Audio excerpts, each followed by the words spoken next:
Good evening, everybody. It is Sunday night. It's 7 o'clock. It's WOSFL Weekly. Welcome along to Season 2. We've made it to the second season. We've not jumped the shark just yet. Episode 1. I'm your host, Jonny Baillie, and delighted to be joined by Girvan manager Dean Keenan, who was my guest the very first time we went live on YouTube, was Dean. So I thought it was only right to bring him back and see if he can emulate such a superstar performance. How are you, Dean?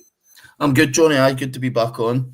Looking forward to obviously the season ahead. I enjoyed the shows last year, mate, and the work that you guys put in. So I've enjoyed watching the previews and that as well. So it's good to be here, mate. Aye, good. Thanks. It's good to have you. It's great to be back. It's great to be back with some real football.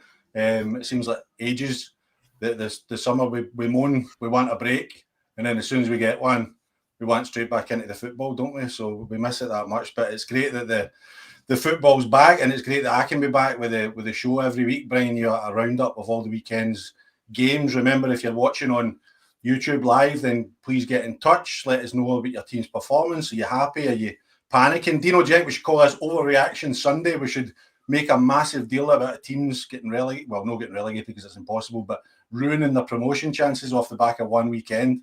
So, why not? So join us for Overreaction Sunday. If you're watching on YouTube, if you can like the video and subscribe to the channel, it makes a big difference to us. If you're listening in audio form, which will be available probably by tomorrow morning, make sure you rate and subscribe to the channel, and that will make sure you catch all the other content that goes out throughout the season. The live Saturday show, the Premiership show, the Football League show, all that kind of stuff. So loads of really good content that you can get access to just by subscribing to the channel. If you want to help us out a wee bit, you can also become a member of the channel. It costs less than a cup of coffee. So that would really make a difference to us as well if you can. And finally, big shout out to our sponsors, Roxburgh Insurance Brokers. If you're needing any insurance needs, then please get in touch with the guys at Roxburgh, and of course VSN Sport. If you're connected to a team in any way and you're looking for some teamwear for your club, then please get in touch with Gary. The details are going along the bottom of the screen. Right, Dino, I've got no real, because we're in week 1, I've got no real kind of plan about how we're going to attack this. I thought we'll get the results up on the screen. We'll see what jumps out at us. We'll talk about the early markers, if you like, because there's a couple of kind of early markers I feel, particularly in the Premier League, and then we'll just kind of see where it takes us. Now, one thing I will say is, and this is amazing, this means a whole lot to me, is you didn't get this message, Dino, because you are coming on the show tonight, but I messaged basically all the managers that I kind of know and I've had on the show, etc., just asking them to give us a wee rundown of their game yesterday, comments, kind of recap and stuff like that. I was expecting, being a Sunday, 1 or 2 to come back to me, but I've got about 8 or 9, 10 different messages, and every day leave me voice notes and stuff like that. So if you're watching, if I miss it, I'm really sorry, but I really appreciate everybody getting in touch with me, all the managers getting in touch with me. You guys' support is what makes this channel work, because if we don't have buy-in from all the managers and the clubs and things like that, then we can't really do anything. So thanks very much. So if we get stuck into the Premier League, Dean, I don't know if you caught the preview show, but we kind of spoke and we said that we thought Johnstone Borough, Auchinleck, I suggested Cumnock would be up the top end of the table. They've all picked up 3 points in kind of slightly different ways. I suppose the standout result is Auchinleck going to Hurlford and winning 4-0. Yeah, what a start for them, you know.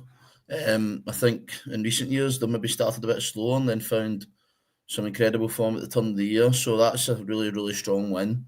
I just wonder if, I know that it was for the West of Scotland trophy, I just wonder if the almost competitive game the week before against Clydebank gave Auchinleck just that kind of wee head start on the Hurlford boys. Because as you know, pre-season is pretty tough in terms of trying to match and replicate the serious stuff. But no, what a win it is for Auchinleck, you know, to go there to get a clean sheet and score 4. It's a very good start for them. And obviously for Hurlford, it's a sore one to start. But listen, I'm sure when the fixtures come out, I think they've got Glenafton midweek, that they would have looked at those 2 games and thought that was a tough start. So, great win for Talbot and definite standout win at the start of the season. I thought it's interesting. We've got a comment for Craig and Craig McGee in the chat. Good to see you again, Craig. Just saying about Talbot having a bit of an iffy pre-season. It just kind of shows you, doesn't it, that pre-season just it doesn't matter. Do you know what I mean? It's people read far too much into it. It's just about getting boys fit and getting playing, and especially nowadays with players don't care about going on holiday in the middle of July or August or whatever. They couldn't give two hoots about the implications of them going away on a holiday or a weekend away and stuff like that. So yeah, you do feel like you're chasing your tail sometimes.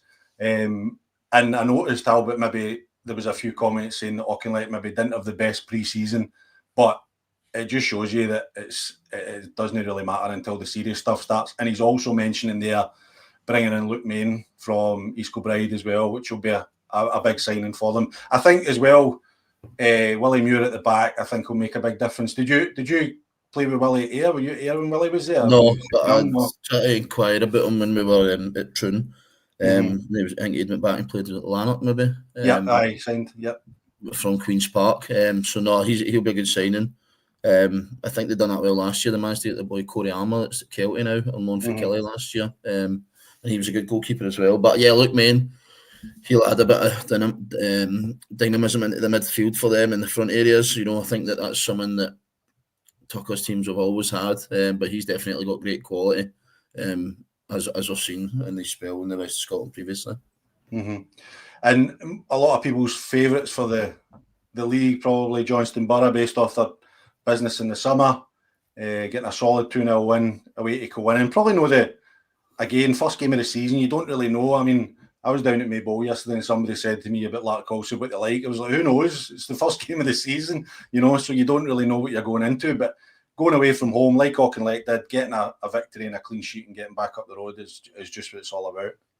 Yeah, they'll be strong. They'll be strong, and definitely they'll be in contention. You would like to think come the end of the season. We actually drew them in the Scottish Junior Cup, so that'll be a tough day for us. But no, they've got good experience, and I think, as you said, they've strengthened really well and added a bit of quality in areas that they probably needed to do in the summer. And I think if you go to Cowan and get 3 points, it's a really, really strong start, because I think that Cowan will actually do all right this year in the league. I think Kev and his team will do well after getting promotion last year. So they're signing a Ewan McLeavy for Troons, obviously, an excellent signing, and there's others there that they've added. So I think that that's a really strong positive start for Johnstone Borough, and again a clean sheet, so they'll be delighted. I spoke to again one of the guys that got back to me. Thanks, is Greg Mitchell at Johnstone Borough, and was talking about they caused them a bit of problems in the first half. Their goalie had a really good save. Blair Roster put them 1-0 up with a real moment of quality, and then the goalie did another good save right before they go 2 up. So when you've got that quality in a team, it's just those moments that you need to. Sometimes if you are hanging in, but if a goalie makes a save, then you've got the quality just to get up the part and score it and out of nowhere. That can be the difference at this level. Yeah, listen, and they've got that in spades in their team. And I think Scullion's an excellent goalkeeper. I think the boy at Johnstone Borough as well, he's great with his feet, but also makes some really good saves. So yeah, listen, they'll be delighted with that start, and obviously they'll be looking forward to the next few weeks and trying to build a bit of momentum at the start of the season. Aye, on Cowan, I think you're right. I mean, interestingly, they've brought in Ryan Wilson from Ardrossan. How do you think he'll do to step up to the Premier League? Because I think he's a good player. I've seen him a few times, and I think he's a very good player. How do you think he'll manage that step up into the Premier League? I think he'll score goals. I remember him, I think it was at Ardea previously, and then get a move somewhere. And it never really materialised, and I think he ended up coming back, obviously, at Ardrossan and scored goals there. And yeah, I liked him as a player. I think it's St Cadoc's he maybe got a move to previously, and then never kind of worked it. But he's a good forward. And he'll definitely score goals there. They've got a good bit of quality, kind of the spine of their team going in, and I think that'll see them in good stead. And I think they'll be probably challenging for that top 8, I would think. Interesting. So one of the teams that I think will do well and could be at the top end of the table near the business end of the season would be Cumnock. What's your thoughts on Cumnock's business over the summer? I think they've done some really good business bringing in Adam Ford and Andrew McDonald, and they've obviously still got the quality that they've got there. There was another one as well that's just completely left my mind, but Grant Gallagher, sorry, for Troonra. So I think they've done really good business. They finished last season really, really well, and they'll be looking to continue that momentum, and that's a good result at home to Largs yesterday. It is, and I think Swifty will be the first to admit that maybe last year it never quite went the way that he was wanting it to go at the start. I think in terms of even his own recruitment, I think, and some of the boys that had come in maybe never hit the ground running and never really progressed the way that you would have expected them to do. But yeah, listen, they've made some good signings in Foldy's different class, so he'll really be a brilliant signing for them going forward for the year. And I come look again, like if they can get a bit of momentum, they've got some good players there. And I think Swifty will do really well. He's a good manager. I think we touched on it at the last time I was on about expecting them to finish the season really strong, and yeah, I'm not surprised to see that they've hit the ground running already with a win yesterday. I think the last 10 games of the season, I think they were sitting third in the form table going into last season. And I know that Stephen Swift had said that they had a lot of injuries that kind of killed their season. So I don't know if they've maybe changed anything in pre-season and things like that. Because I don't know, what do you think as a coach, Dino? Like, I always think if you're getting lots of injuries as a coaching staff, you need to look at yourself and try and you can't just go, oh, it's bad luck, it's terrible, it's terrible. You need to actually think, well, why is this happening? What can we do to change this? Because there must be something underlying, it's not just luck. I don't believe that. What do you think? Well, I think if it's muscular injuries and that you're coming up with, then of course you would have to look at stuff. I think that from our side of things, and we've been pretty fortunate in terms of injuries. Touch wood, but we'd obviously lost one. We lost Jack Taylor last week to he's rolled his ankle. I think he's at a high ankle sprain. So that's one that's obviously unavoidable. It was a tackle at training. Well, it should have been avoidable, but anyway, so there's things like that. But I think if it was more muscular and more the likes of hamstrings and calves and thigh strains and what have you, then I would definitely have to look at the training and see if there's something that wasn't going right or kind of cater for that. I think especially with the travelling as well, a lot of, if there's boys in Glasgow travelling to Cumnock and it's an hour and whatever it is to get there, and then they're getting out and they're straight into training and that. So you've got to consider all those kind of things. But I think to be honest with you, the majority of the boys and the majority of the management and that will be the exact same on that. Yep. Another team that was up the top end of the table last year, our old club, Troon, started the season with a win. Scored late on, Dario Vivani scoring 87th minute. I think Renfrew certainly be no pushovers this season. I think they'll cause a lot of teams problems. Interestingly, playing at St Ant's Park yesterday on the grass rather than their own Astro. So I don't know if that maybe that could have an effect on them. But again, similar to what we spoke about with the other kind of so-called big boys, just go and get 3 points against a newly promoted team and get back down the road. Aye, listen, strong win. In the Premier League, I think like most leagues, as we'll probably allude to, there's not going to be any easy game at all this year. I think with the format of the leagues and the setup and the reconstruction and what have you, then I think every team's going to fancy their chances to win the majority of games. So, but for Troon, they've strengthened really, really well.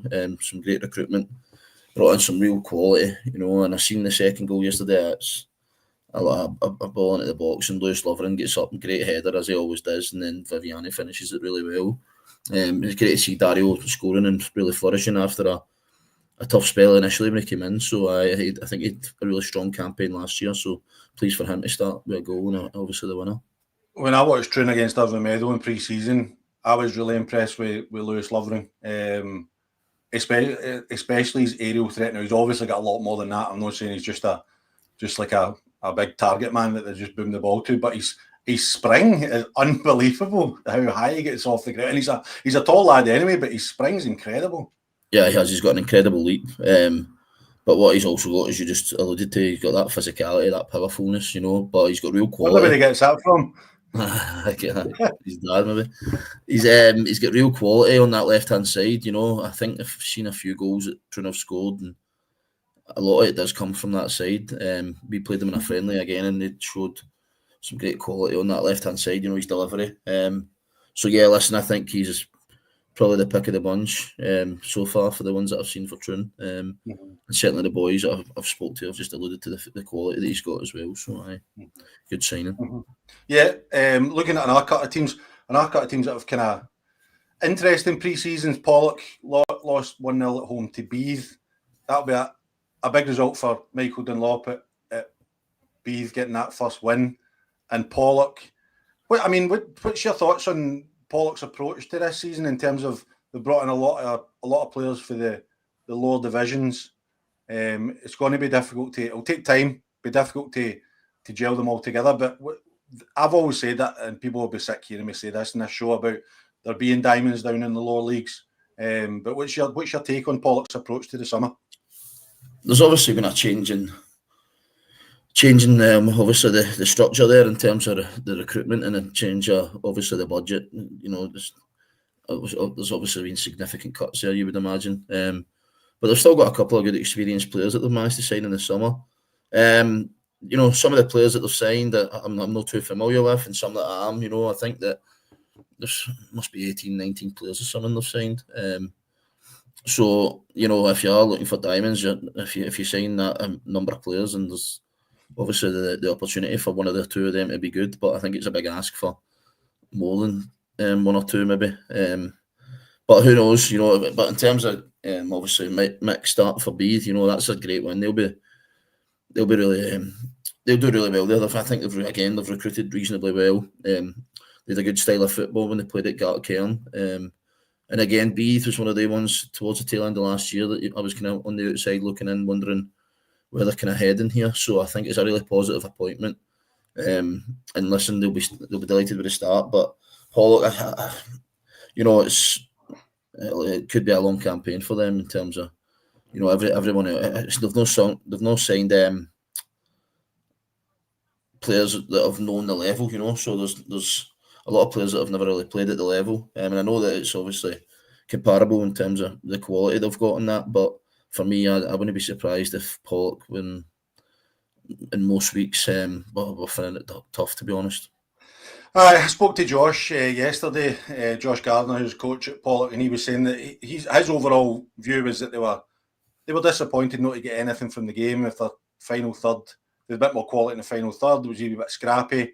B scored for the second phase of a corner.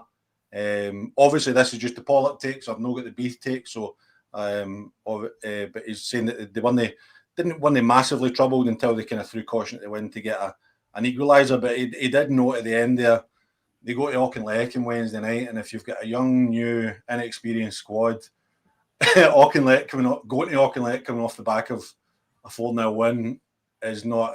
It's like right in the lion's den, isn't it?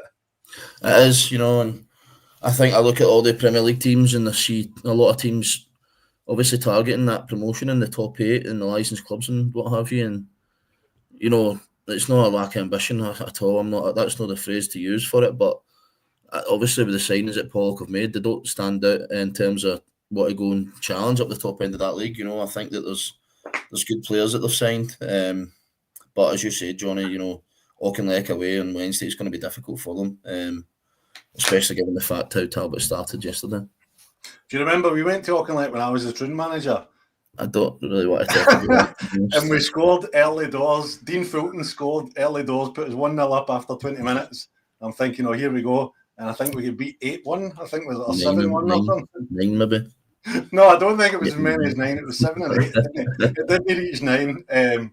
But they can do that though. And that can happen. Yeah, I remember after the game just being absolutely shell shocked. I didn't know obviously I didn't know what I was doing anyway, but I genuinely felt I didn't have a clue what I was doing. At that was a real sore one, and it can happen, unfortunately. Okay, moving on. 3 draws to kind of finish off the teams in the league. Shotts and Glenafton drawing. I think that's probably one that, see if you were to look at in paper and pick a draw, it would probably have been Shotts and Glenafton, wouldn't it? Yeah, definitely. Glenafton. Watched them early on in pre-season against Queen of the South, and they were good in spells, but then lost a couple of silly goals, and then obviously they dismantled a couple of teams in pre-season. But again, pre-season counts not really for much, and I think probably a level playing field. Those two teams, I think that they'll be right there or thereabouts in terms of the same positions in the league towards the end. Mm-hmm, definitely, and then a couple of promoted. Rutherglen coming up, getting a good draw 0-0 at Drumchapel. I didn't expect Rutherglen to get anything from that game, so fair play to them, and I especially didn't expect it to be 0-0. Yeah, well, listen, I don't know too much about the terms of the recruitment and that. I know that they signed a couple of goalies just at the tail end of the week there last week. So obviously, great point for Ruther going on the road, but I think it's one probably that the Drum will feel that they should be targeting definitely a home win for that. And again, Drumchapel, they'll be one of the teams probably up in the top end of the league, I would think, based on their season last year, and again the players that they've managed to keep a hold of and bring in this year. And finally, just to wrap up the Premier League, Arsenal with new manager Willie Dyer, 0-0 at home at St Cadoc's.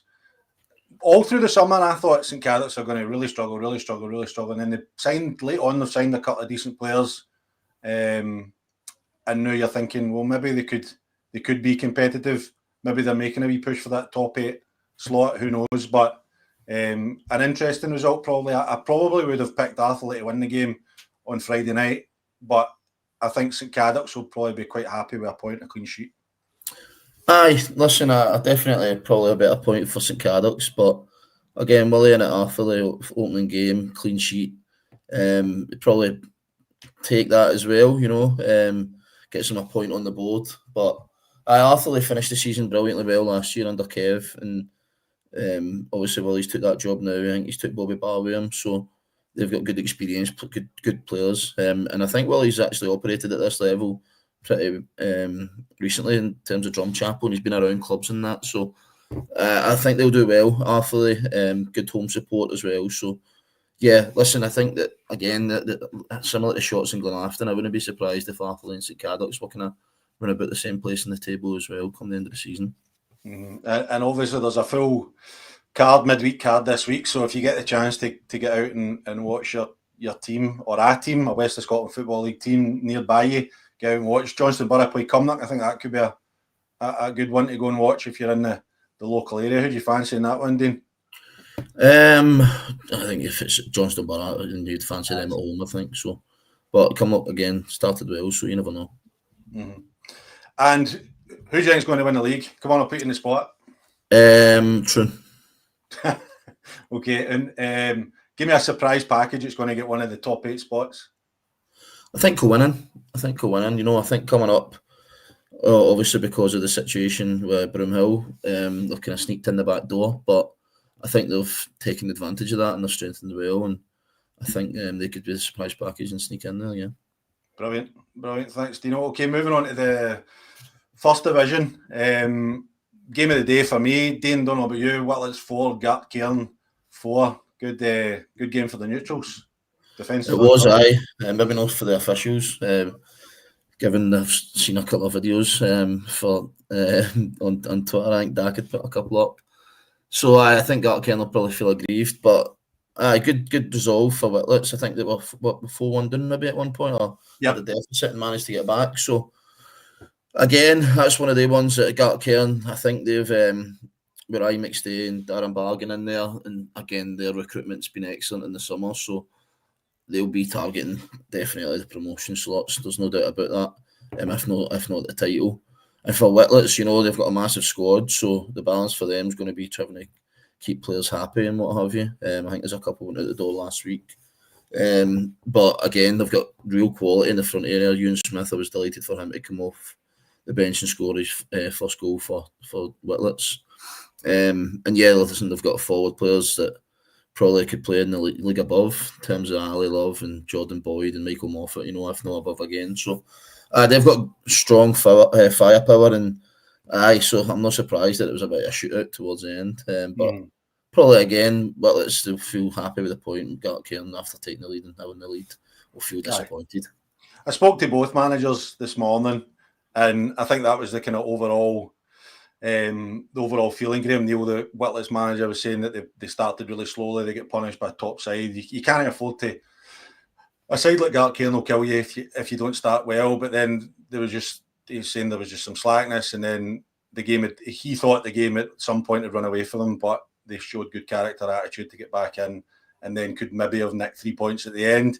And Ryan McStay, the Gartcairn manager, was, as we alluded to, pretty aggrieved with the officials, but he does emphasise that at 4-1 up, even with 10 men, they probably should be they should be seeing it out. But it's one of those ones where things go against you, and you're tearing your hair out because you're thinking we're 4-1 up, but then this has happened. And he sent me a couple of videos and a couple of stills and things like that just to emphasise the point, and I have to agree with him. Some, I don't know, did you see the sending off? What did you think?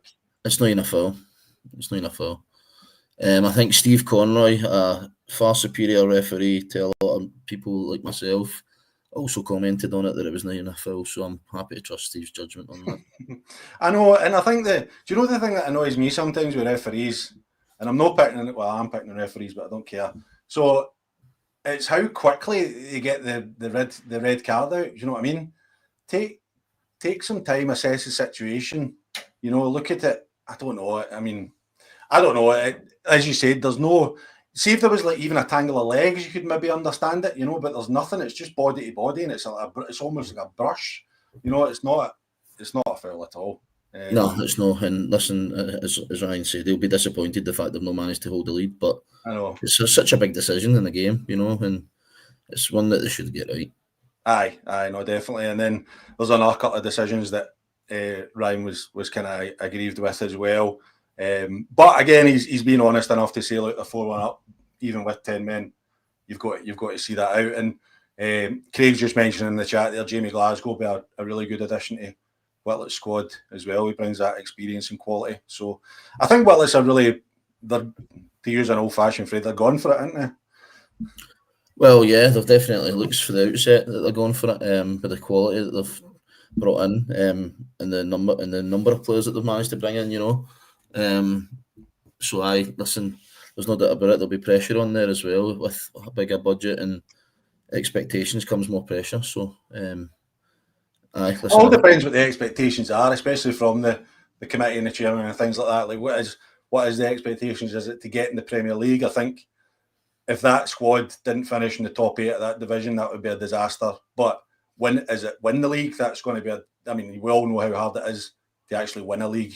I think, personally, I think it's unfair to say to a manager, you need to win the league. Unless you're at Real Madrid or Rangers or Celtic or something like that. You know, to say to a manager, you need to win the league is a bit unfair. But if it's to get promoted, I think that squad should be more than capable enough to finish in the top 8 in that division.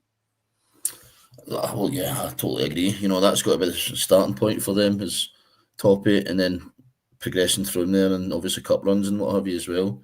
I don't know if they're still in that Strathclyde demolition, which gets them access to the Scottish Cup Senior. Mm-hmm. So that, you know, the minimum expectation for them should be to win that. There's no doubt about it, and that should be the pressure from the guys involved in the club. But so that's something that they can definitely target.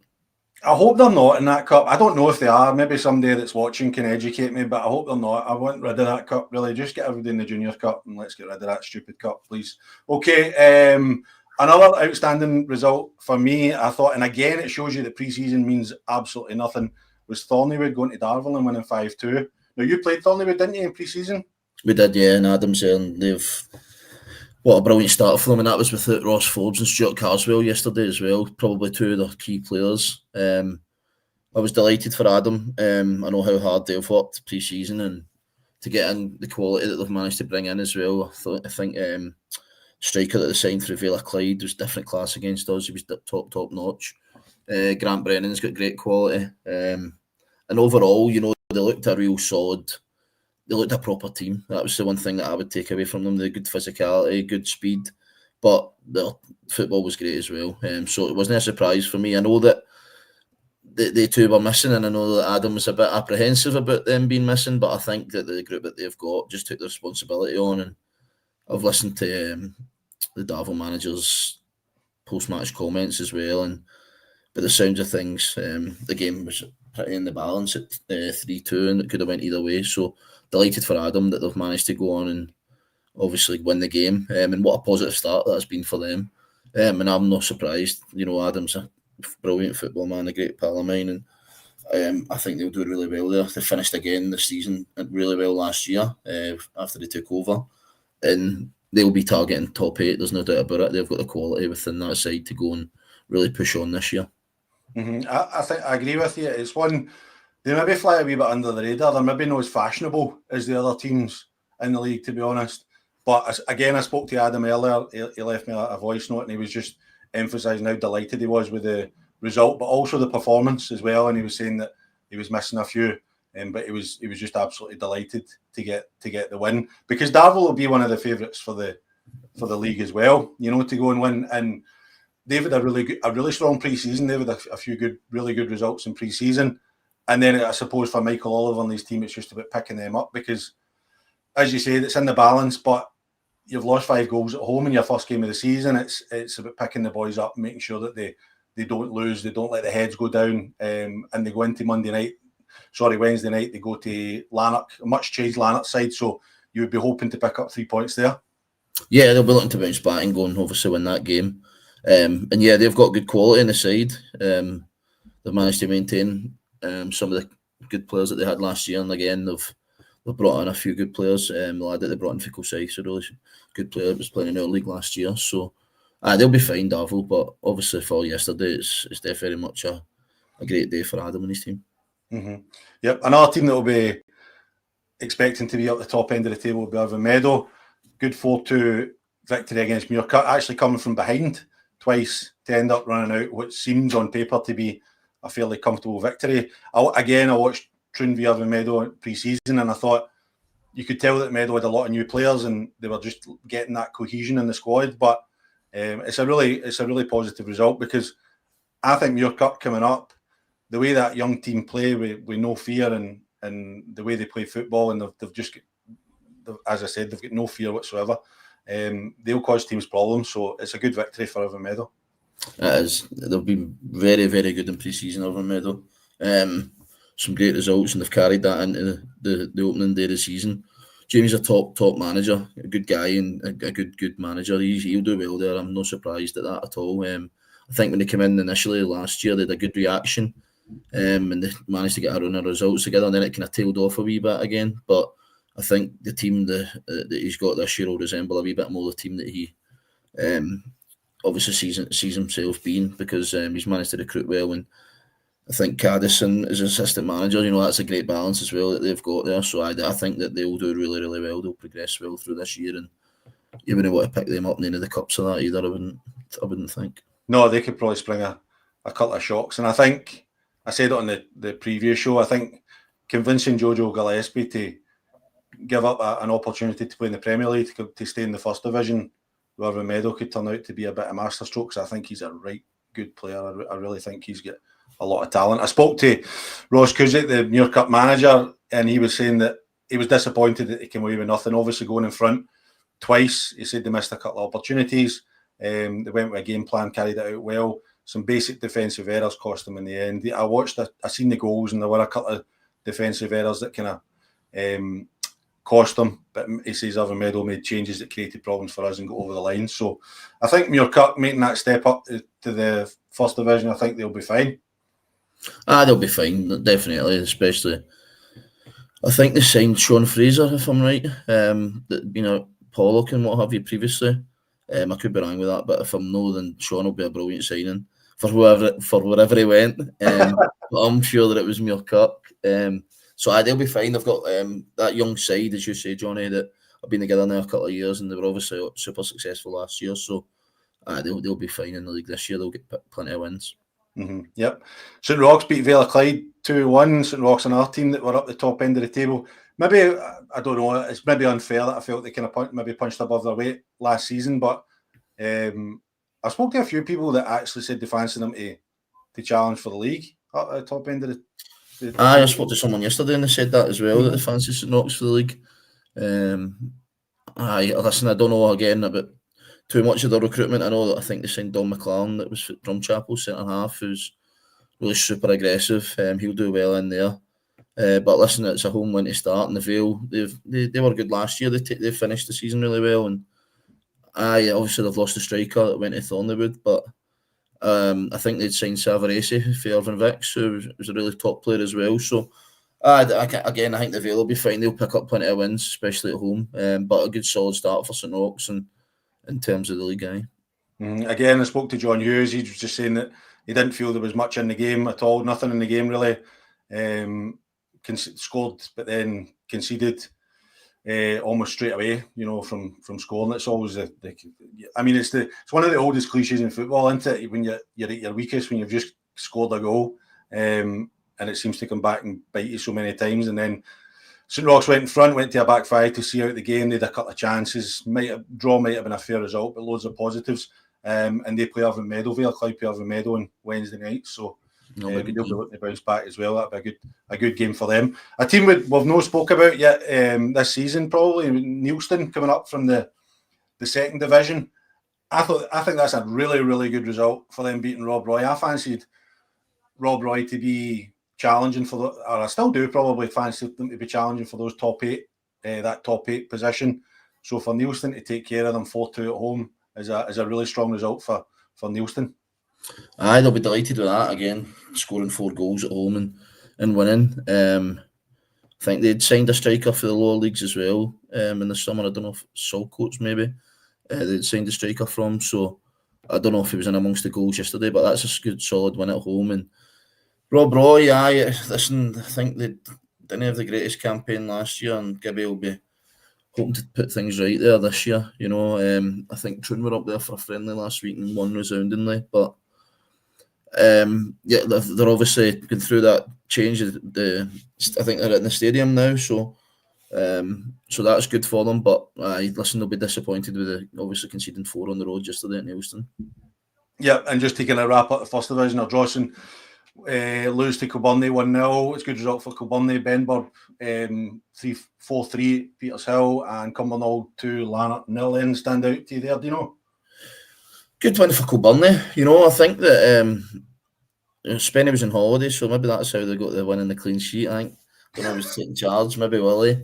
But Ardrossan, they've signed obviously McIver from Lugar, who was a brilliant striker in our league last year. We actually tried to get him in the summer as well, but he opted to go there. And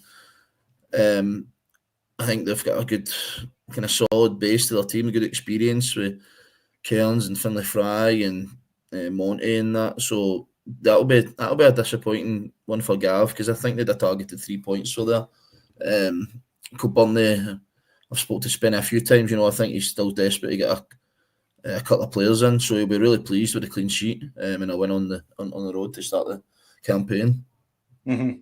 I agree. I think Kilbirnie, that we spoke loads of times, their Achilles heel last year was they drew too many games, and maybe that would have been a game last year they might have ended up drawing, and they've managed to come away with a 1-0 victory. So really positive for them. What about Benburb losing at home? They'll be looking to bounce straight back up, and they'll be disappointed to score 3 goals at home and you don't win the game. It's no good. No, you should be winning games if you score 3 at home. And what a great start for Petershill though. We've drew them in the West, so try and get to watch them in the coming weeks. But a good start for them to score 4 on the road at Benburb. But as you said, the Benzon will be happy with that. Certainly to start the campaign. And good win for Cumbernauld at home to Lanark. I think Lanark, I don't know if the changed managers in the summer. The manager left, went to Les Mahago, and I think he took a lot of players as well. So yeah, so there's obviously ongoing changes there, but a good win, solid win for Cumbernauld to start. Mm-hmm. I think Cumbernauld could be again maybe a wee bit like Thornleywood, where they're a wee bit unfashionable, but they always seem to be middle to kind of top of the league. So be interesting to see how they do. Okay, cracking on into the second division. Cali Locos continuing their outstanding record of goals. I think can always rely on the Locos to produce some goals. But again, what we said earlier, score 3 goals at home and lose 5-3 will be really disappointing for Danny and the guys at Cali Locos. Aye, they'll not be happy with that. But what an entertaining game for the neutral, you know what I mean? I don't know how much it'll be, £6-7 to get in, but to watch eight goals, and Bill Sill to score 5 in the opening day of the season away for him and get the 3 points is brilliant. I think this is definitely the standout league in terms of goals this weekend. Just as it's going across the screen now, 5 goals. I know. So it kind of puts their game to shame yesterday, but they'll be delighted with scoring 5 on the road, first game of the season and winning. Yeah, I spoke to Ian Waite at Bonneton, coach at Bonneton, about their 3-2 win away to Kilsyth Athletic. I think it would have been interesting for the guys going through there because they probably didn't know what to expect from Kilsyth because there's been so many changes over the summer. So to get that win, he said it was pretty frantic end to end, as it tends to be at this level. And they probably the better of the ball, and they kind of took the lead against the run of play, but they kind of had the better chances without being clinical. But they came on to it last 10 minutes. But it's a good 3 points on the road against a team that will probably, given the amount of turnover there, will probably improve as the season goes on. Kilsyth. Yeah, there's obviously massive changes in there. I think the full team's changed, and obviously they've got management team, which I've seen was announced, 5 or 6 of them. So I don't know how that will work up there. But for Bonnyton, great win on the road. We've got them in the Senior Scottish Cup, so we'll be seeing more of them in the coming months. Great win. You know, they strengthened their squad again late last week, signing Jason Walker and Nazifi Whitlets. You know, 2 players again that I was in for. So disappointed to lose out on them. And I'm no bitter at all with the fact Nizzy went there. But and they brought in Thomas Dempsey as well earlier on in the summer from Whitlets as well. They did, aye. Did you try and sign him too? No. I was talking to him in the pub last night though, and I might have told him that I was. He's a good player, Thomas Dempsey. I know him, obviously, familiar with him. But Bonnyton have got good players. They've got good senior players. And they've obviously got Mark Walker, I think, and then the Chizzy that they'd signed for Eglinton. That's I did try and get the 2 of them. So the Bonnyton players I'm very familiar with. So a good win for them on the road, and it'll be interesting to get Kilsyth. You know, I'm glad they got promoted because I didn't enjoy going there at all last year. You know, didn't enjoy the place, didn't enjoy the changing rooms, everything about the place. I just didn't enjoy it. So I'm glad that they're kind of promoted and out the way now. What didn't you enjoy about it, Dean? I just didn't think it was a football stadium, mate, and the dressing rooms were market when we went in, and right. And then I'd get beat twice and come away angry twice. So I've not got great. I think Bailey and his team definitely had the upper hand on us last year, doesn't he? Do it? Okay. Talking about Daryl Meiko at Les Mahago, Ashfield obviously coming down last year, new manager, a lot of changes. Les Mahago probably with that move will be expected to be at the top end of the table. So another solid win. Just take care of business. Aye, so as you'd said there, if he's went and he's taking a lot of players from his previous club, then you would expect him to go well.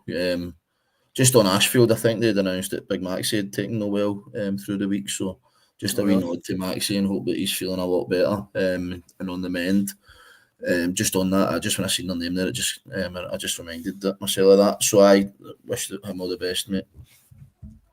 I didn't know that, but if that's the case, then I have best wishes to him. A team that, again, probably doesn't get much chat because I don't think they do a lot in the socials and things like that. It's Cambuslang, and they had a really strong result, beating Kilsyth Rangers 4-2. I know a lot of people fancy Kilsyth Rangers to be up the top end of the table. Cambuslang coming down last year. I think they'll be strong this year. They'll be difficult to beat. Aye, listen, Paul's done an amazing job there. His longevity that he's been there, and obviously, I think he signed a boy for West Kilbride Amateurs, striker. So I'd been intrigued to see if he was in amongst the goals. So listen, they'll be delighted with that. Again, scoring 4 at home in the opening day against the Kilsyth side that I think will be strong this year. You know, I think they'll be strong. Obviously, get the Kilsyth derby in there this year as well. Something to look forward to. But aye, listen, that's a great win for Cambuslang, and you know it'd be good to see them getting back up the leagues after a difficult few years. Yep, it will be, and we'll obviously get Thorn drawing 1 each with Mary Hill. Thorn coming up, I think a lot of people fancy them to maybe just bounce kind of straight up again in terms of how they play and the squad that they've got put together. Again, spoke to David Watt, the Thorn manager, who was kind enough to get back to me, and he was just saying that, again, similar to a lot of players missing. Holiday felt they weren't at their best, but he said that he spoke to Mark Young at Maryhill, and they were in the same boat. Probably a fair result. They had a few chances, could have sorted out, but as what it is. You know, sometimes you just got to take your medicine and accept a point and move on, haven't you? Aye, that's it. You know, at this stage of the season, I think everybody's in the kind of same boat in that in terms of holidays and recruitment and what have you. So, but Thorn, I think they were the outstanding team in our league last year. I loved the way that they played football. They've got some fantastic players, and the guys behind the scenes there are really, really good people as well. So I hope they go well in that league, and I'm sure they will. I think them and Threave will be up there. Aye, what about Threave 2-2 with Blantyre? Aye, solid start. I think they'll probably be targeting that as a win, but again, I don't know the situation in regards to holidays and what have you and the availability, but I think Danny and the team's managed to sign a few players for the South of Scotland League as well, where there's got good quality in there. So I hope they go well. Again, good guys there. Really enjoyed going up against them, challenging management and the style of football that they play in that. So I hope they go well, as do I hope all the teams that get promoted last year for the league do well. Yeah, and I was at Maybole, Larkhall. It was a good game. It was a good game to watch. I really enjoyed watching it. I felt that Maybole defensively kind of let them slow down a wee bit in terms of giving Larkhall some easy goals, especially when they get their noses in front. Larkhall take advantage, full credit to them, and then kind of see out the game. A big job obviously for George down there at Maybole rebuilding that squad. I think there was only one player in the team yesterday that finished the season with them, so that kind of just outlines the massive turnover in squad that's had to be undertaken down at Maybole. But I think if they can get the defence sorted out, which hopefully we will, then we should be okay. I was speaking to George obviously yesterday after the game, and he was disappointed, as you'd said there, about the manner of the goals. Doesn't think it was much in the game, but in the coming weeks again he'll manage to get a bit more solid with his team selection as well. I think his goalie wasn't there yesterday, his centre half wasn't there, so that certainly doesn't help things. So I'm sure that the guys, obviously yourself and the guys at Maybole, once you've got a settled squad in the coming weeks and manage to add another wee bit of quality here and there, you'll be winning games of football and taking the club back up the way instead of the trajectory that was left going. Yep. Okay. Crack on into the third division. Right, Dino, you've got 2 minutes to regale me about a 0-0 draw at home to Kello. Disappointed not to win the game. Missed an open goal and missed another few chances. And then, listen, if you ask the guys at Kello, they'll probably say that they could have nicked it at the end there as well. So they had a chance in the last minute where we kind of kamikaze defending and managed to get away with it. But I really disappointed not to win at home. We created not too many chances. I think it was a game that lacked a lot of quality in the final third. A bit stuffy, we defended resolutely. That's the one positive I can take. We conceded 19 goals in 6 pre-season games. So the kind of message last week in the training and that, as I've been told, was a similar message for you guys, was to work on that defensive shape, that structure in the organisation and what have you. So delighted with a clean sheet, but disappointed. Disappointed we never managed to win the game at home. It's a game that we targeted to win. No disrespect to Kello, but it's a game that if we want to be achieving what we want to achieve this year, which is improving on last year, then we should be winning those games at home. But gave a 16-year-old boy his debut and goal on loan, signed for Kilmarnock just for the game. So I was delighted that they managed to game him, and he was brilliant. So really cleaning everything that he'd done. But I need to add a bit of quality in the front area of the team. That's abundantly clear, and it was made more so clear yesterday. It was interesting because obviously I spoke to you during the week and you were saying about defensively, you weren't as confident in the defensive qualities of the squad, should we say, but I didn't expect you to produce a 0-0 draw. I thought that was the last thing that was going to come up. How's pre-season been? Talk to us about your second season. How are things going into your second season as manager? Pre-season was horrendous, mate. I've got to be honest with you, it's rubbish. Time wasters, picking up the phone to people, and there's a lot of dishonesty in terms of football at this stage of the season. And I've had some really good, I tried to sign Chris Taylor, the goalie that was on the bench for Hurlford yesterday. I tried to sign him through the week, and he messaged me straight back just saying, listen, appreciate the message, that's not something I'd be interested in. And I almost felt like thanking him, you know what I mean, for just being so honest and upfront. It's not a hard thing to do. So that's the kind of nature of it. Doesn't help that obviously teams only having to pay their players to the end of August, so teams are sitting with squads like I think Cohen's got 27 or 8. Well, it's must have about the same, if no more. But obviously, listen, I'm only concerned with us, but it's hard to kind of that recruitment side of things, you know, when the teams are kind of stockpiling players. And listen, I just need to be patient for the next month or so, and then I'm sure that there'll be players become available, and hopefully we can do a bit of business then and improve the squad, you know.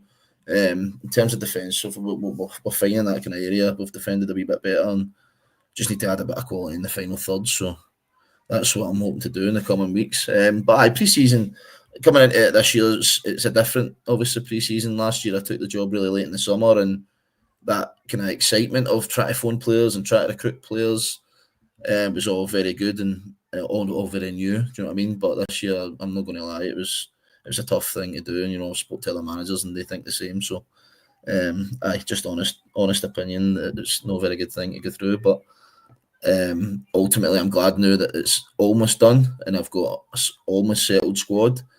And now we can get some work on the training ground Monday, Wednesday, and get that settled pattern. So, looking forward to the season ahead. And again, if we can add a bit of quality in the front area, then I'd be delighted. Because you don't have a game midweek, do you not? And then you go to Knightswood, or you've got Knightswood at home on Saturday. So not a home game. Well, I think we've got 6 out of 7 at home, Right. which is magic, of course, because you get the games in the winter at home when you need the money. So I don't know how that kind of works out. But anyway, we've no midweek game, whereas I think there's loads of other teams who've got midweek games. So Knightswood play Ardea on Wednesday. So I'll maybe go and watch that because we play Knightswood next Saturday. Then Ardea the following Saturday. You know, and I think the two teams will be probably there or thereabouts come the end of the season. So if I don't go up and watch them, then I'll get someone to go and watch them. But we've got a friendly tomorrow night. Just a bounce game against it's amateurs, so hopefully get some more minutes into the legs with the boys, and then just still on that recruitment drive to try and get some more players in the door. Mm-hmm. No, I'm sure you'll be fine. I'm sure you're fine. Have you set yourself any targets this season? Are you aiming for that top 8? I think every club in the whole region's got to be targeting top 8. I don't think there's one manager that will, if they're being honest, that will not say I want top 8. I think that's got to be the minimum expectation. So that's what we want. That's what we want to try and achieve. And listen, fingers crossed we can do it. But it's not going to be easy, as I just said. There's every single team in the region have got the capabilities to say I'm going to go and try and finish in that top 8. So it's going to make it for an exciting league season, I'm sure of it. So hopefully we can make it in. Dean, I think you could take any 8 from that whole league and say they'll finish top 8, and you wouldn't be surprised. I totally agree. I think even in the league above, last season there was a few. There was the odd team in the odd league that was, I think Ashfield and Blantyre were miles away in the first division. Wishaw were miles away. You know, that Irvine Vicks fell away. I know they could have pick up when Ben came in, but and then you'd BSC Camel in this league, this third division.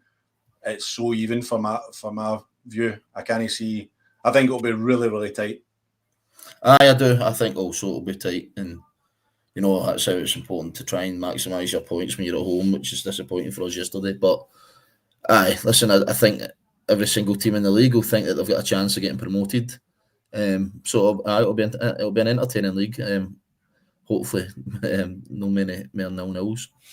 Right, well, speaking of entertainment, let's go up to Stevenson, right?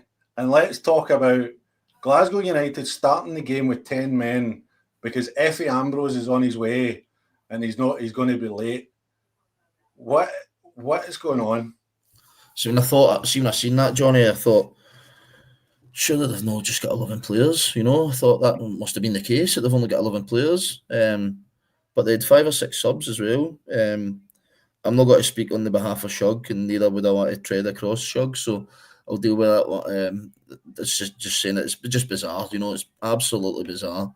I noticed that David Goodwillie and David Templeton weren't in their squad yesterday either, so obviously lost a bit of quality in that. I don't know if that was just temporarily or what have you, but great win for Ardea. But Effie Ambrose playing in the West of Scotland third division, it's absolutely magnificent. And you know, fair play to him. Obviously, still got a mad love for the game that he's want to go and do that. So I just start with 11 men, though. You know, just put somebody on and then take them off, and you've got 5 subs nowadays, so it means you've got 4. It's okay, you know. I don't know. It's just it's a risk. I mean, again, I'm not speaking. Like he'll make his own mind up, his own decisions, and he doesn't need me to tell him what to do, and I wouldn't want to. But it's just such a risk. And then Effie turns up and then 10 minutes later the other centre-half gets sent off. Do you know what I mean? It's like... It's crazy. Listen, I think it's been a bizarre summer in there as well, and there was obviously talk of Kieran McInnes beginning. He's not going I've in heard there. that. Mm-hmm. He's not going in there. So I don't know. There've obviously been a bit of debate here about what was going to happen going forward at the club. So listen, I just wish them well. And that situation's, it's not something that should happen. You know what I mean? It's a lack of professionalism for me. Shouldn't happen. Shouldn't start games with 10 men. As you say, just start with 11 and take somebody off. If you really need to bring Effie on or anyone else on for that matter. But it doesn't show them in a good light.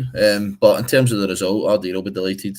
Cairo Crawford hat-trick, I knew Cairo would score goals. I think if he can add other wee bits to his game, obviously Sean will look today, then even better, but there's no doubt that boy can score goals. I've seen it for his time at Troon as a young lad, and then even went to co-winning. Everywhere he's went, he's scored goals, So I get great for him to start the season with a hat-trick, and Sean will be delighted.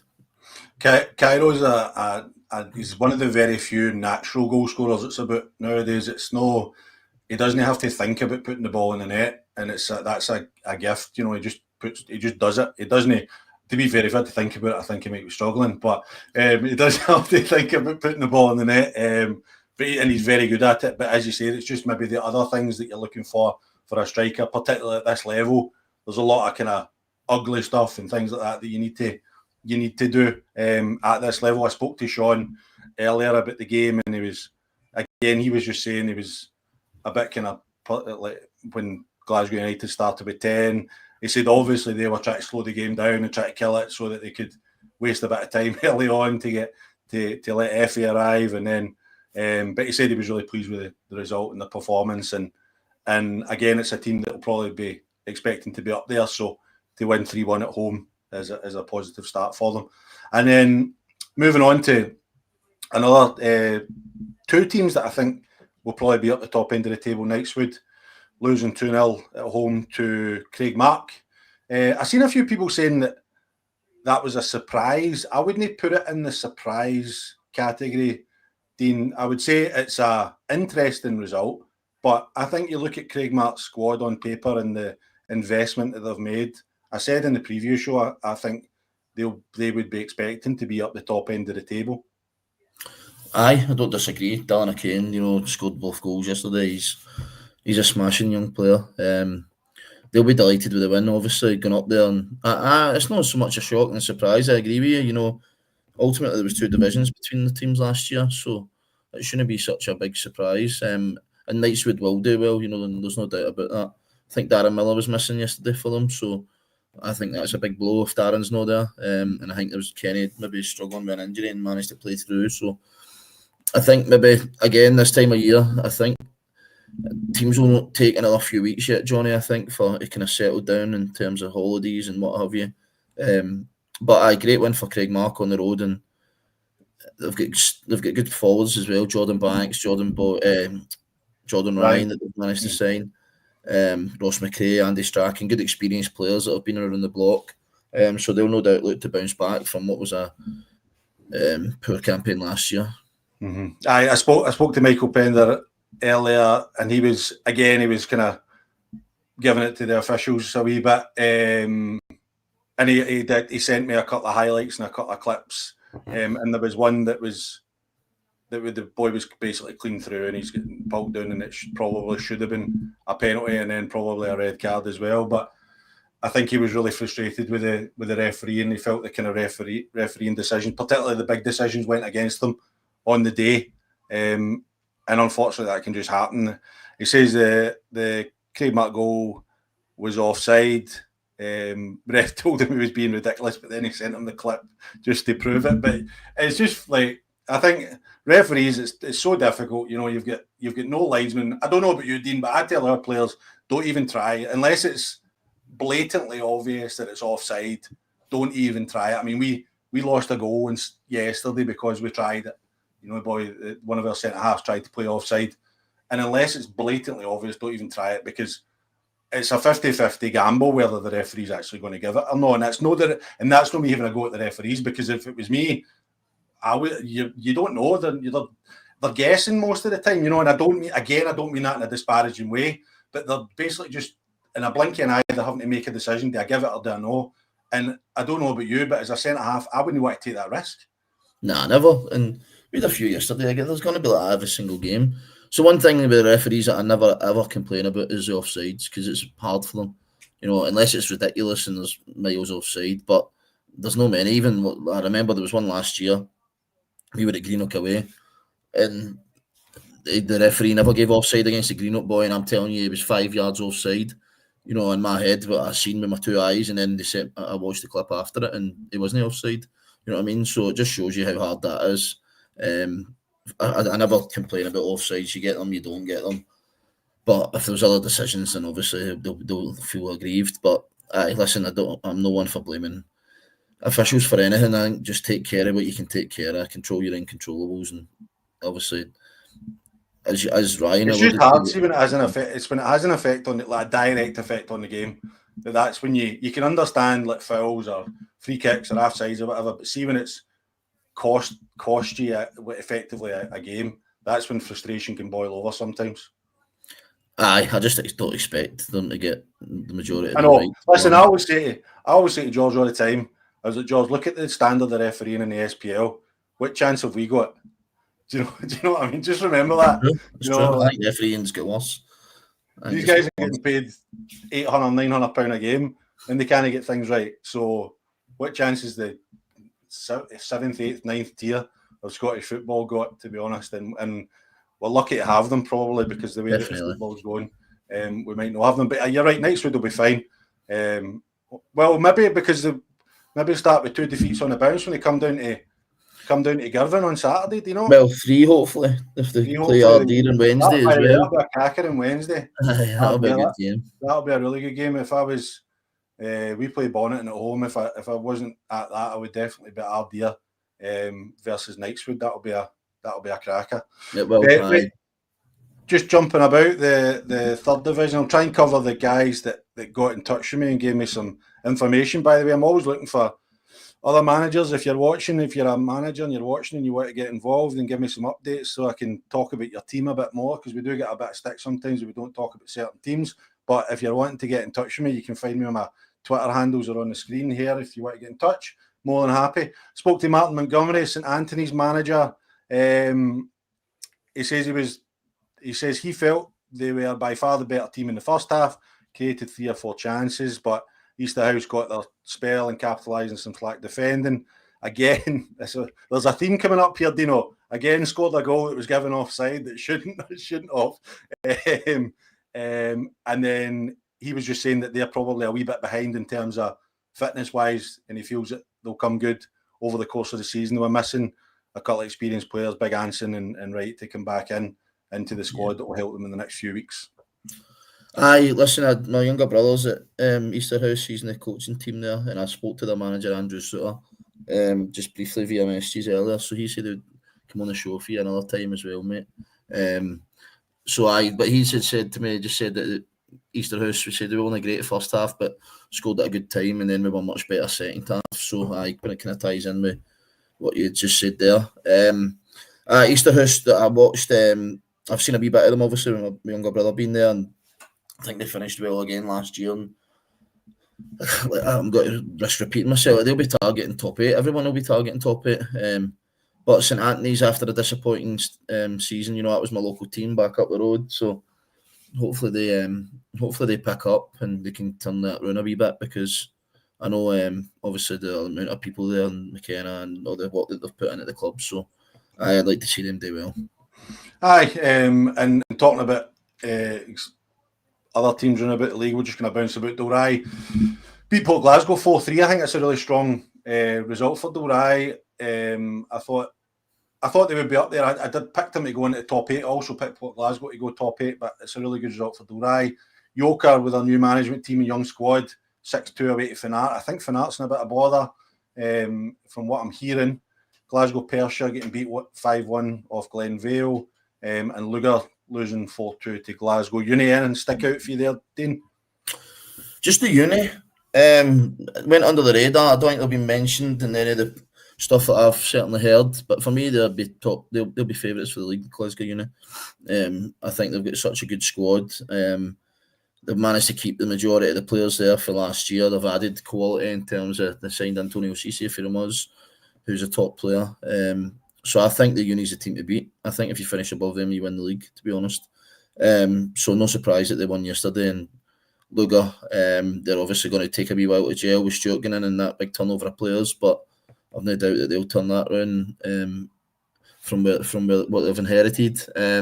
In the Port and Dorai, I spoke to Big Chris last week, and we were just obviously talking about the difficulties at this time of the season and that. So that'll give them a real shot in the arm that they've managed to turn over Port Glasgow, because I know how good Port Glasgow's been pre-season. And I know that the quality of player that they've got, they've got some real top players that could play definitely through the next 2 or 3 leagues up the way. So, again, the Port, they'll be there or thereabouts come the end of the season. And I think you made a great point at the start, Johnny. I could go through every single team in that league. But Yoka, what a great win for them, great start. Don't know a great deal about them, obviously, but doing my homework more when we play them, getting close to the time. But brilliant start for them to go and win away to Fanart. Mm-hmm. Yeah, absolutely. Okay, we'll get into the 4th division. We'll kind of wrap up there. Result of the day for me, probably in the 4th division, was Irvine Vics going to East Kilbride YM and winning 3-1. I think a lot of people had tipped EKYM to be challenging in the league, and they probably still will be. Who knows? But Irvine Vics going there and winning 3-1, I think, is a really positive result. Aye, Ben's done a great job in there. He's done a brilliant job since he went in, and they'll signed the boy Sam Truesdale on loan for Kilwinning, who I really like. I was keen to get him in as well. So they'll do well, I think, Irvine Vics. And East Kilbride, I welcome to the leagues, obviously. And again, they've recruited kind of experienced, good players that have been there and done it. So they'll be there or thereabouts. But result of the day, you'd said about that earlier on. I think for me, result of the day is actually in this league as well. But I think it's a BSC Glasgow one. For them to get a point on the board. I think they went last year, they played 30, lost 29 and won 1. So for them to get a 1 each draw at home to WOSFL was brilliant for them. And a real shot in the arm at the start of the league campaign after obviously that was pathetic last year, that amount of defeats and that the goals conceded. I think it was something like on 65 goals or something like that. Mm-hmm. So for them, that's absolutely brilliant, and I'm delighted for the people with the club and that's obviously suffered last year. So good on them for the result. Yep, I spoke to Ben, just kind of pivoting back to Irvine Vics. I spoke to Ben Carson, the Irvine Vics manager, and he was just saying kind of game of 2 halves. First half, East Kilbride were good on the ball. They were in a good shape. Second half, Irvine Vics were good in counter attack. Managed to score two good goals on the break. So it sounds like they've went there with a plan. And he thinks that that'll. I maybe shouldn't say this because it'll perk every other manager's ears up, but he thinks that'll be their toughest away destination of the season. And now they play Giffnock at home on Wednesday. So I think East Kilbride YM will be up there. I don't know. What do you think? They've got some experience. They're certainly from the outside. It looks as if they've strengthened well. Obviously, don't know too much about them, but listening based on what everyone else is saying and the scene, the players that they have signed and the ones that I do know. I wouldn't be surprised if they were there or thereabouts. Mm-hmm. Yep, and Saltcoats going all the way over to Campbelltown and winning 4-1. I picked Saltcoats to finish in top 8. I think Stevie's had a full year now. Stevie Wilson's had a full year to build that squad, and I think when this season we're going to see the fruits of his labour, so to speak. I don't disagree. We played them pre-season. And it was, it wasn't a great place to go. To be fair to them, we played, and I think it was the Wednesday, and the grass was due to get cut on the Thursday, so it was a bit long. But they were good. They were really good. They went down to 10 men, actually. They were 4-1 down and then rallied to 4-3 and could have almost grabbed a late equaliser. So they were good. They were really strong at the back and good up top. A lot of pace in their team in the front areas. So I totally agree. And Stevie wasn't there, but he's done great since he went in there, and for where that club was again when he inherited it to where they are now, it's on the ways up. Mm-hmm. A team I think will be at the top end as well is a lot of people maybe didn't, but I think Carluke will be up the top end of the table as well. I think they had a really strong end to the season last year. Continuity, like I always say, is key, and I think they had a really strong result. Villa leaving, get relegated. I was really disappointed with Villa leaving last year, and then they've started this season off in a similar kind of vein. I see they lost a centre half, I think, to Johnston Borough Villa leaving.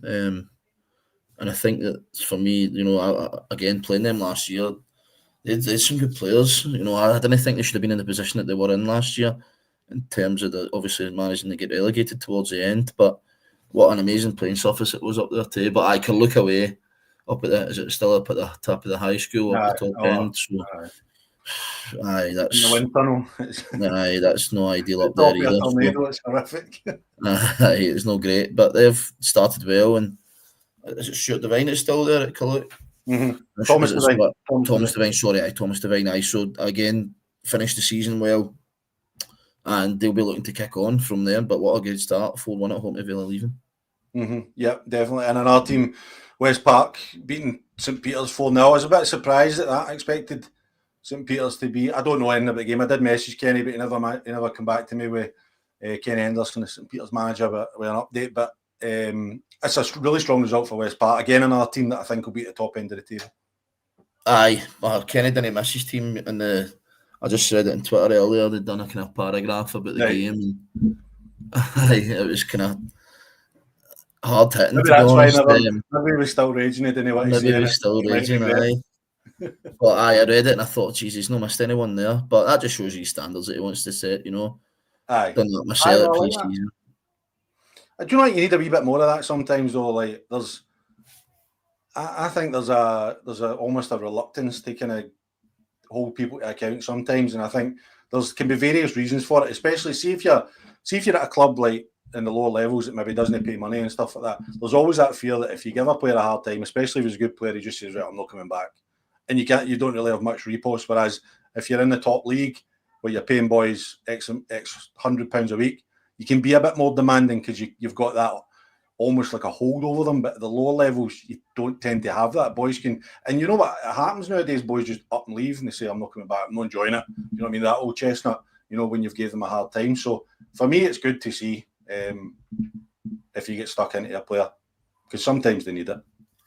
I think we all do. I think that I'm kind of one of the ones that kind of do the same as Kenny. You know what I mean? Kind of straight shooting.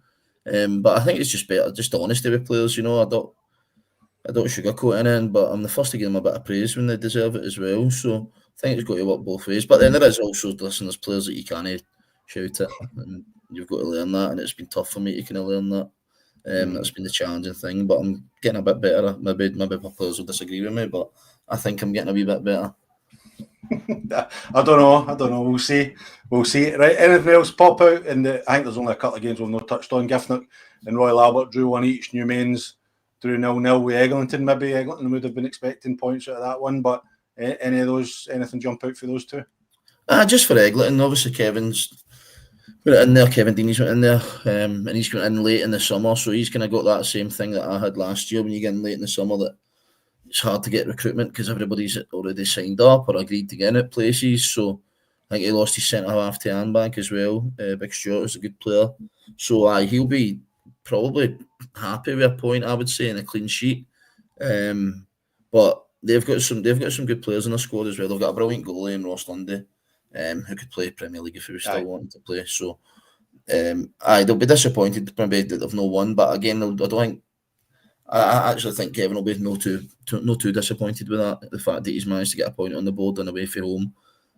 But again, that's another competitive league where everybody's going to be challenging at the top end to try and get promotion. Mm-hmm, definitely. Okay, mate. Okay, so just a couple of questions in the chat. Do you know that we'll run past? So thanks very much. Dougie Chalmers just asking any thoughts on Gart Cairn publicly criticising the referee via social media. What's your thoughts on that? Shouldn't happen, should it? Shouldn't happen. Who is it? Is it Gart Cairn social media or is it the manager? Well, it says Gart Cairn FC, so it appears to be the official one, but they've put a still up saying, and then captioned it saying the difference when you don't have assistant referees, guesswork.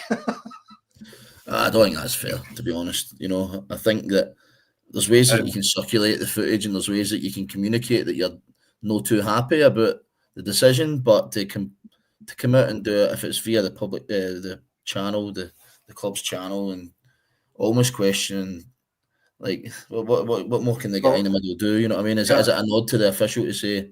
Can I stop you there, Dino? Listen to that. By the way, I hope the West of Scotland guys don't worry. Don't watch this. We'll get any bother for Clypen and Gartcairn, and they've got enough hassle with the West of Scotland with last year's carry on, isn't they?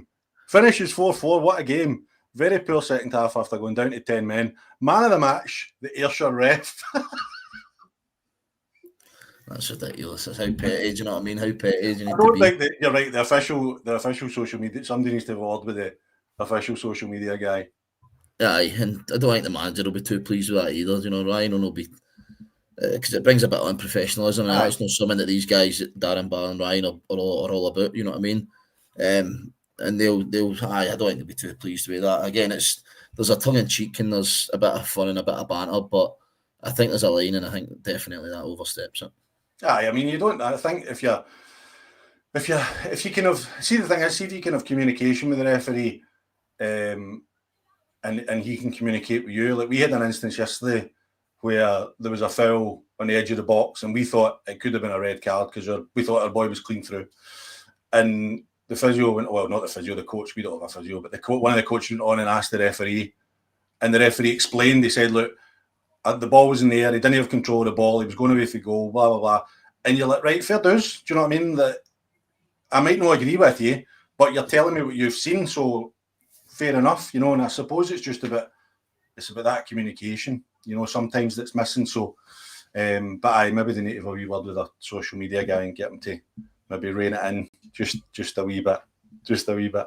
Just a wee bit. But you're right. I think for Ryan McStay and Darren Barr, stuff like that just almost brings attention on you that you don't really want, you know. No, you're right, and especially as you said after last year when obviously they had their problems with with the league and what have you, and they did a few statements. But just to go back to what you were saying in the referees and that and the communication, I totally get it, you know, and it's not a coincidence that the better referees are the ones that are viewed as better referees.